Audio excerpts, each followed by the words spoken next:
Welcome back to the land of Loridan. This is the last episode. We are leaving the town of Durathan and entering this emerald green dungeon here. It's called the Old Pathway. As you see, the objects in here, like the warning sign, the trigger, and also the player character, they have normal coloring, they're not emerald green. So the ambient light here is only applied to the terrain. You have basically three ambient lights, one for the terrain, one for objects, and one for actors. And you can choose three different colors if you want. So here the trick is that very green light is applied to the terrain only, so it looks like the terrain actually has a different color. Except around the actor there is this area of white light, because the actor sees what's in front of him always, even in the darkest dungeons. And that gives back the original color to the terrain. So there the illusion is slightly broken. Not sure how to get into that room. But as you see, there must be a mini-boss in there. And as I've stated before, if you make a dungeon, don't use ambient lighting, because you're not supposed to see the top of the walls. You use point lights instead, even if it's a bit of work. And also the point lights can be applied only to terrain. Or different ones to objects, so you can still do this lighting trick here.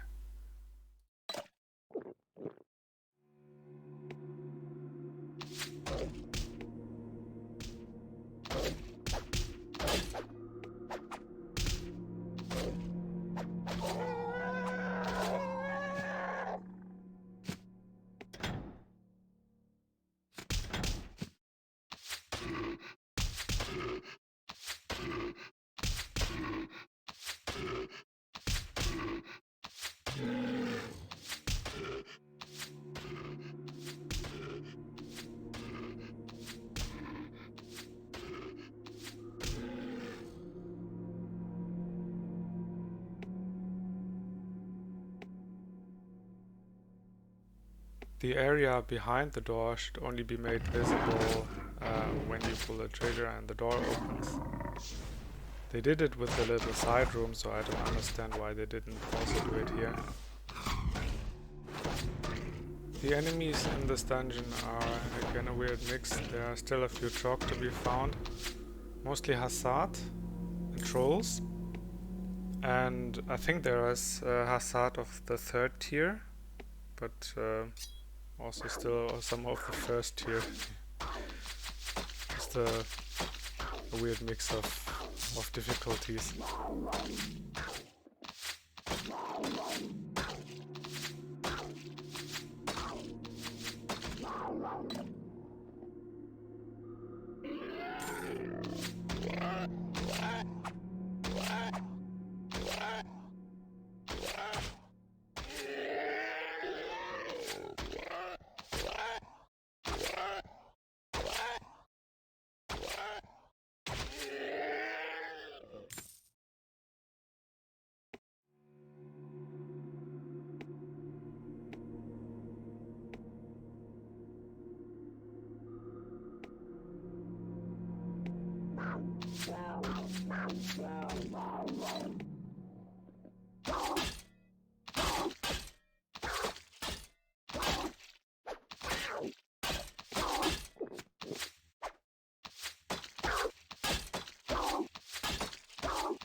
Alright, I don't want to complain about every fading issue in here, but the area behind the open door is hidden and the area behind the closed door is visible. That arguably doesn't make sense, right?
This is a periodic table from LOA, from the Ukrainian scientists.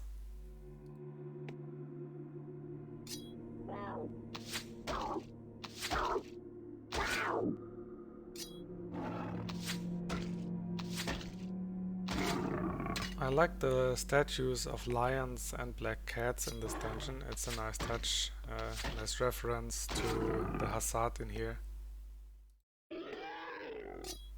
On the other hand, there's also statues of humans in here, these little Romanesque statues. So, who does this dungeon belong to? Does it actually belong to the Hassad? Would they decorate it with humans? Or does it belong to the Durothans and is just only currently overrun by Hassad? And would they decorate it with cats? Or maybe the Hassad came in here and added their cat statues without removing the human statues. I don't know.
And finally, new enemies. There are giant chitter scrags in here.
Here is another little hidden room with a mini-boss in it.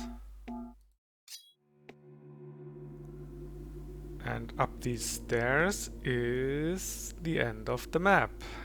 Let's have a look.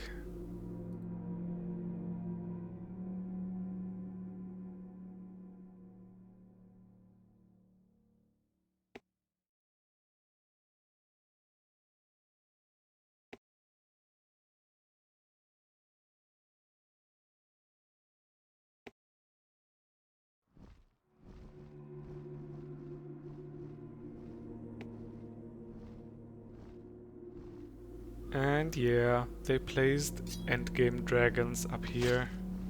So that's supposed to be a last special challenge, because it's not a challenge, it's just completely impossible to fight them. Except it's actually not. Now that's convenient, right? The fire breath of the dragon goes right above the character. The dragon's AI doesn't understand it and just keeps breathing fire at me, and I can conveniently shoot it from down here. And of course I'm gaining XP like crazy with this dragon. In the inventory you can see progress at every single shot.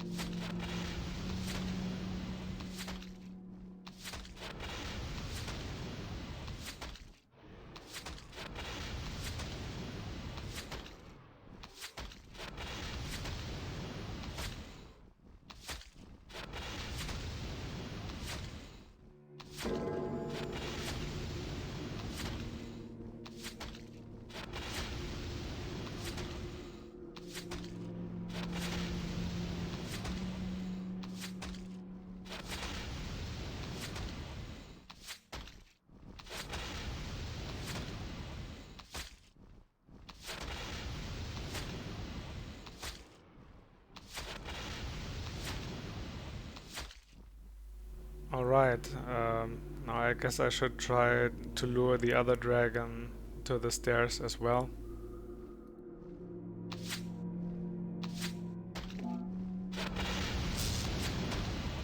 Oof, do you see what I see? Our character actually loses blood from time to time. So he is damaged by the dragon fire. We're not standing low enough. But it's not actually doing a lot of damage. If we would get closer to the dragon so it uses its melee attack, I'm sure we would be dead within a second. But the ranged attack is basically powerless. And my only explanation for this is that Legends of Arana broke the damage calculations for some ranged attacks. And that must be at play here. I don't see any other reason. It should be making proper damage, but it's completely harmless. Yeah, I knew that this was happening, that LOA broke damage calculations somehow, but I wasn't aware that the issue is so great. Alright, I'm gonna fast forward on this.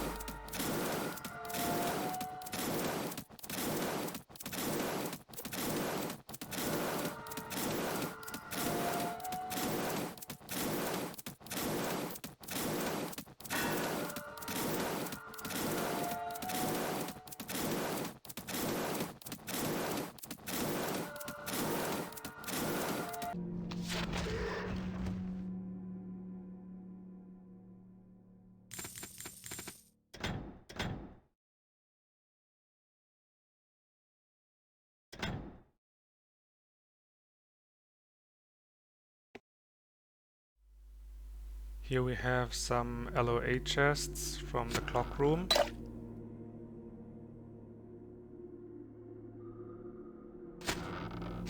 A sign that says end of the map.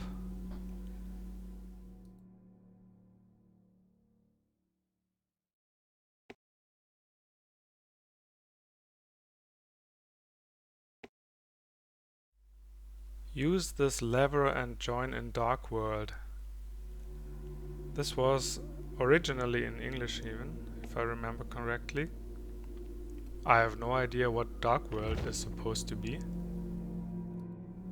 Are we in Darkworld now? Yeah, nothing seems to happen when you pull the trigger. So I had a look in the Siege editor, and it turns out the trigger opens the little room downstairs. That's it. And that's the end of the map. There's some trolls in here and some loot to be had and a lot of chests. And yeah, that's it. Well, there is some closure here, right? There is an official end to the map up there with a warning sign. Other custom maps often end even more abruptly without any explanation, just a region border and that's it. But still, it seems that they might have continued working on the map and expanded it a bit more. Maybe added a 5th town, who knows. So I hope you enjoyed this little video series, and I hope you liked the map. Maybe you want to download it and try it out yourself. Link is in the description, of course. Feel free to give it a try. For me, this was actually my first real playthrough of the map. I've played it through once or twice before, but that was in multiplayer mode with a cheated, overpowered character, because it's faster simply. But then of course I wasn't able to judge the pacing, and so my conclusion about the pacing is the monsters, the progression of the monsters is very good, except maybe Boldor and especially the 2 dragons up there. And the second conclusion is that you need companions, because else it takes a lot of time to do the map. Maybe companions in multiplayer. I mean, there's a reason why I decided to adopt this map and go through the effort to translate it. So yeah, I hope you like it and enjoy playing in Loridan. And that's it. Bye bye.